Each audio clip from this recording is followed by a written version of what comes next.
Bhaja Govindam, verse 13. Path of worldly pursuits and association with the wise.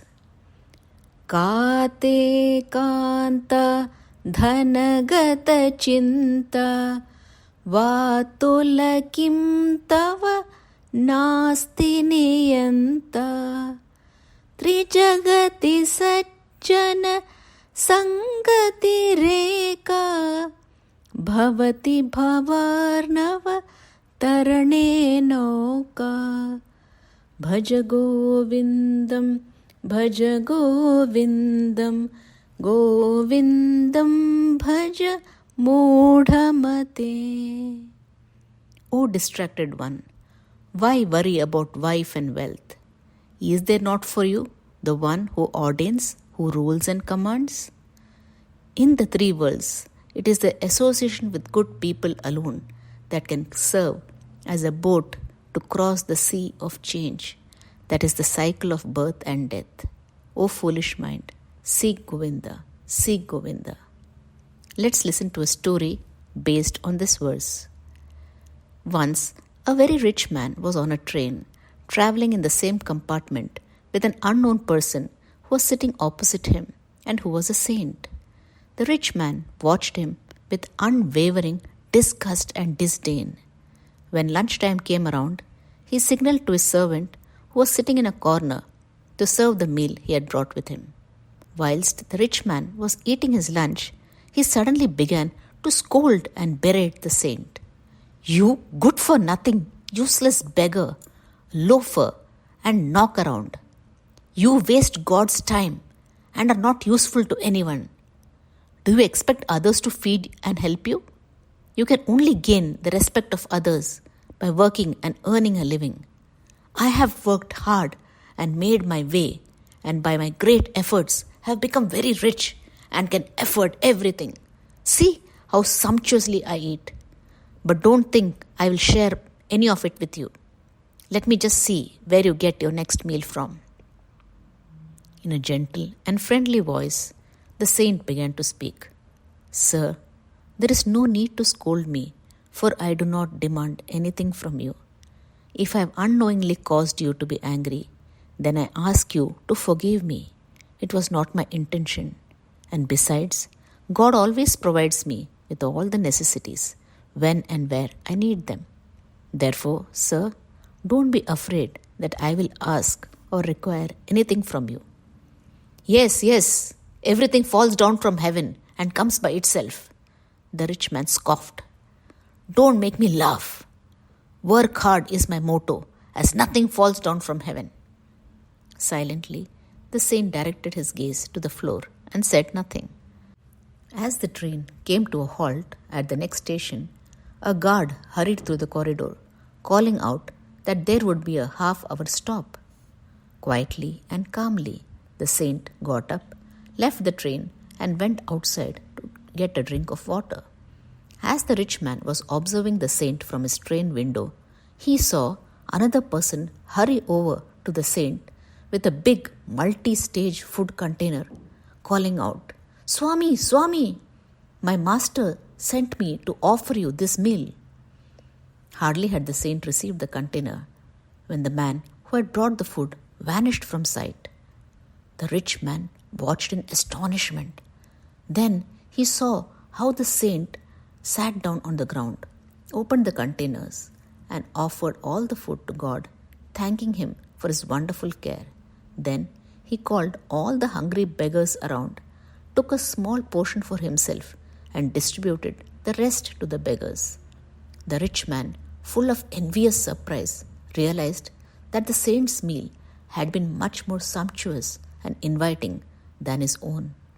When the saint got back into the compartment, he said to the rich man with a gentle and loving glance, "See, sir, my Lord has blessed me with an abundant meal.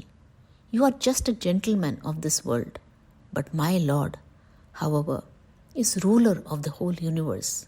Since I live only for Him, trust in Him and love Him, He cares for me every time, never leaving me alone.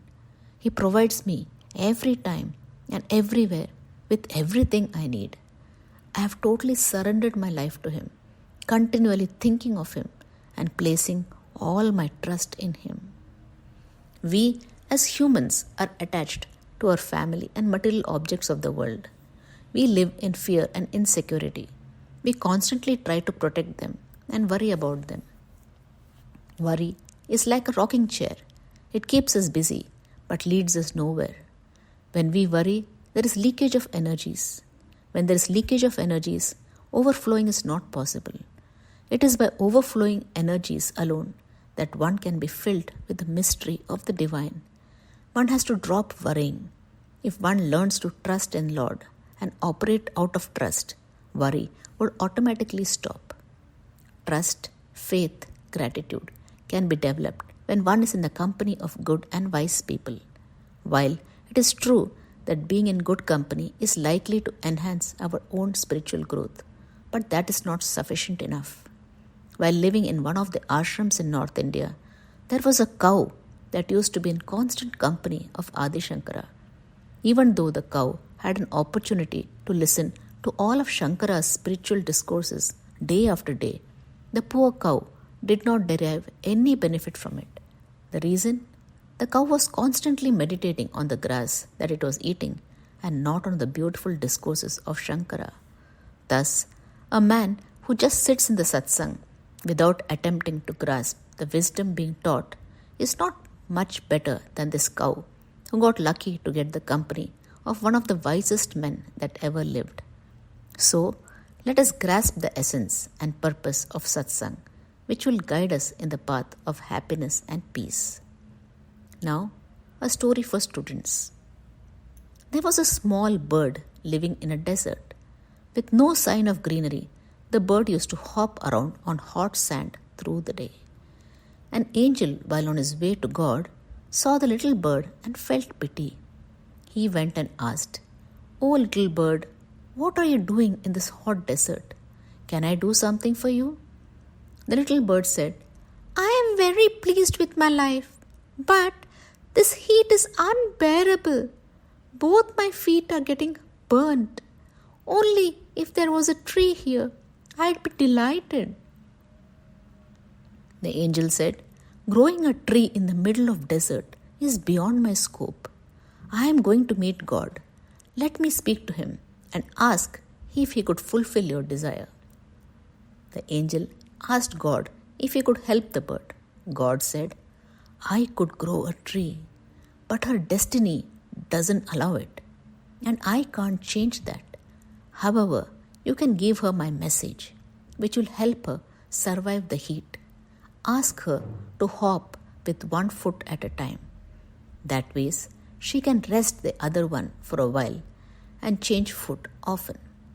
This way, only one of her foot will have to bear the heat, and the other one will be able to rest and recover.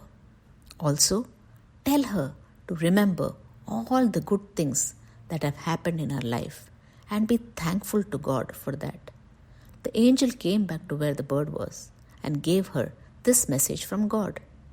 The bird was delighted by the idea and thanked him for the effort he made to make her comfortable.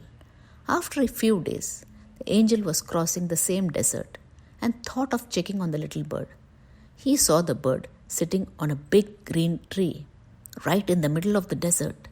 The angel was happy to see the bird in comfort, but was very disappointed with God, who suggested that there was no tree in this bird's destiny. He went to meet God and told him the whole story. God replied, "I never lied to you.